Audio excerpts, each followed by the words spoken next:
There are a lot of EVs expected to release in 2025. So in today's video, I took the difficult task in choosing 5 highly anticipated EVs for 2025. So if you're new to the channel, welcome. My name is John with Blackbird Productions, and on this channel, I make videos like this every week, and I also make car reviews every month. You can check out my latest car review in a card somewhere above here. But I'm actually working on my next car review, and this one I've already teased on Instagram. So if you're not following me on Instagram yet, I provided a link in the description below so you can check that out. But this one's definitely gonna be a special one. So if you're into that kind of stuff, definitely consider subscribing. And if you like these sort of list style videos that I've been experimenting with, definitely let me know by leaving a like on this video. That tells me if I should continue making these types of videos or not. So with that, let's get into the video. So for this video, I've chosen 5 EVs particularly. And what I'm gonna do is I'm gonna talk about just my overall thoughts about the EV, and I'll also give you guys some specs for each EV. So that will give you a little information if you're interested in these EVs I'm gonna talk about today. So first one is the 2025 Lucid Gravity. And I have my notes here, so you're gonna see me just peer down every now and again. But specs wise, it gets 450 miles of range, which is insane, especially given the size of this car, because it's a full size SUV, but I'll get into that. And you get 200 miles of charge back into the car when you're charging at a fast charger, and it's 15 minutes. So you get that up in 15 minutes, which is pretty insane. I'm pretty sure that's better than what you get on Tesla, which is interesting to me. But I could be wrong. You guys can correct me in the comments. But like I said, it's a full-size SUV, 7-seater, and it's full-size luxury SUV. So Lucid, if you don't know their brand, it's very luxury-oriented. This particular SUV is an interesting one to me, just because of the figures and also the way it looks. It looks interesting. I'll give my thoughts about that in a minute. But in terms of power, it makes 828 horses in an SUV, a 7-row SUV. Truly unprecedented times that we're living in today. But it comes in 2 trims. It comes in a touring trim that starts at $80,000. And I've actually rounded the numbers in a lot of these EVs because this one was like $79,900, so it's $79,900. So it was very, very close to $80,000. So if you include taxes and the fees and all that stuff, this is gonna be well over $80,000. But for the purposes of this video, I just rounded off the manufacturer's estimated price that they have on their page. But touring model starts at $80,000 and the Grand Touring starts at $95,000, which comes obviously with some extra perks. And both of these have their own unique options. I think one actually comes with 22-inch rims, which is pretty cool, but that is the Lucid Gravity.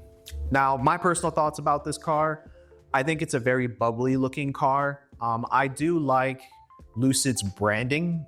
They have like a bear on the wheel caps of this car, and I think that's pretty cool. It's sort of like a nature theme, like nature / luxury, but it's not. But Lucid isn't necessarily known for like off-road and ruggedness, which is just interesting to me that they've chosen this branding. But it's very, very unique, and it's clear that they have like their brand down to a science in terms of like who their buyers are and what their cars look like, because their cars have like a very distinct brand identity to them, which I think makes them stand apart from every other vehicle out there. So I think this could be a really solid win for a family looking for a 7-seat SUV.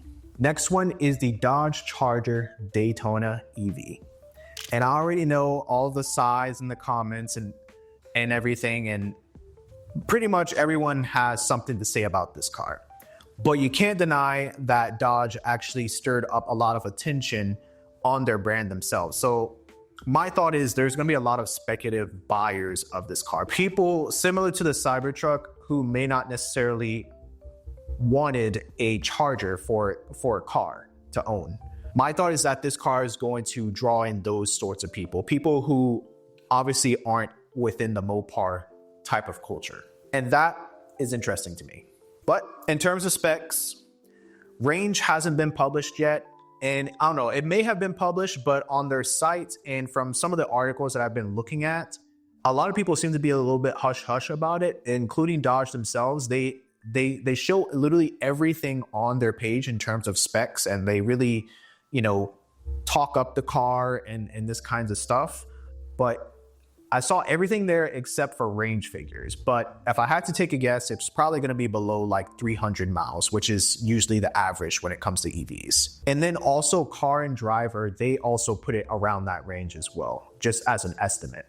And then they also put the Scat Pack, which is the higher trim, at 240 miles of range. Now, I don't know where they got that data, but these are the folks that are on the ground. Like, these are press folks. So they're obviously on the ground with the car, talking to the engineers and things like that. So that's maybe where they got those numbers from. But in terms of power, 670 horses and a 0 to 60 of 3.3 seconds, which is pretty modest compared to other EVs. And quite frankly, I think this is enough power for anyone. One thing I also noticed in their branding is they market this dual valve dampening system, which promises a smoother ride for rougher roads, which is pretty cool.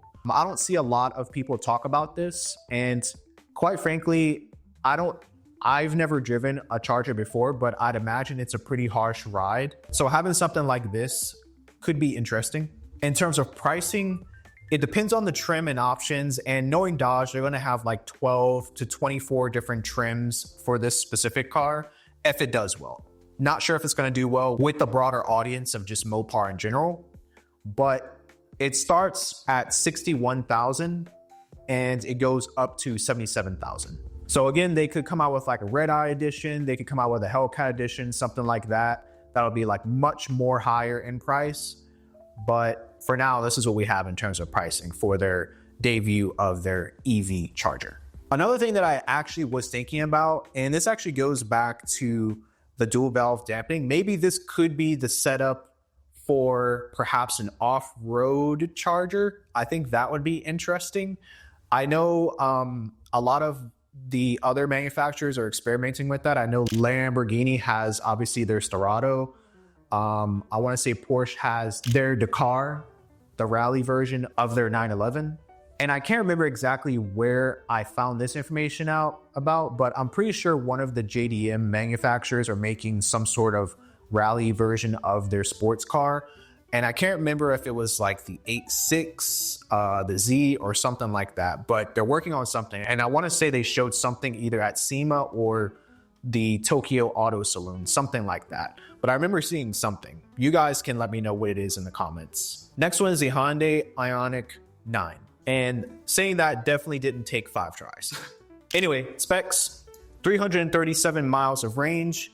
And this is their targeted range. The range figure hasn't been published yet for this car, but the manufacturer is saying that it should make 337 miles of range for their single motor version of the car, which we'll get into that. There's multiple versions of this car. It's also a 3-row SUV. It's not a full-size SUV, however, like the Lucid.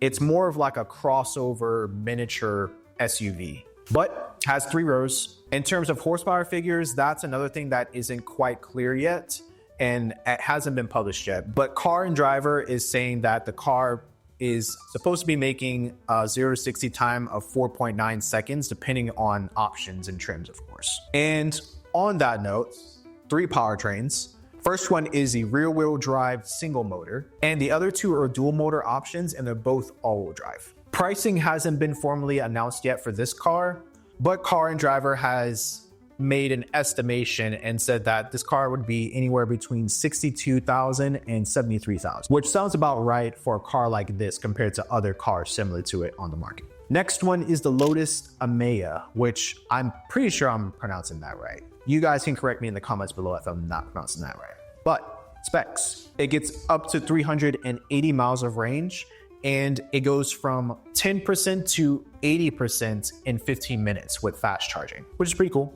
It also gets up to 905 horses and has a 0 to 60 of 2.7 seconds. Very fast. 3 trims. You obviously get the base trim, you get the Emeya S, which is slightly faster, and you get the Emeya R, which is the fastest, and has a 905 horses and the 0 to 60 of 2.7 seconds. So that's definitely worth mentioning. Pricing, again, depends on which trims and options you get, but it can range anywhere between 100K to 120K. And this is an estimate. No pricing has formally been announced by Lotus for this car, but just based on early estimates from Car and Driver and other news outlets, that's what they're putting this at. And the last one, Polestar 5. For this one, I couldn't find a ton of information on, just because this car is actually expected for sort of the end of this year or beginning next year for 2026. But nonetheless, I decided to include it in this list because I think this is going to be a pretty anticipated car. And I think a lot of people are catching on to Polestar. And quite honestly, I think they're kind of catching up to Tesla as well. And they're sort of chewing away at their market share as we speak. But anyway, the Polestar 5 is a 4-door hatchback, and it's being made to compete with the Porsche Taycan, the Model S, and also the Lucid Air. It's expected to have 300 miles of range, and it can charge from 10% to 80% in 10 minutes. In terms of power, it's expected to make up to 884 horses, and I'm sure the 0 to 60 time is going to be pretty nice with this car. However, those numbers have not been published yet. Pricing is also expected to be around 100K. I think it's going to be a little bit more than that, but those numbers haven't been published yet either. And then, like I said, this one is expected to arrive somewhere towards Q4 2025 to Q1 2026. So that is the video. If you made it this far, thank you so much for watching. I definitely enjoyed putting this list together. So if you also enjoyed it, leave a like below and that'll let me know that I should keep making videos like this. Also, why not leave a comment while you're down there? Comment and let me know what you're most excited for in terms of EVs in 2025. Maybe it's something that I missed. Also, consider subscribing. Like I said in the beginning, I make car reviews and I make videos like this every week. So with that, this has been John with Blackbird Productions, and I'll see you in the next video. Thanks for watching.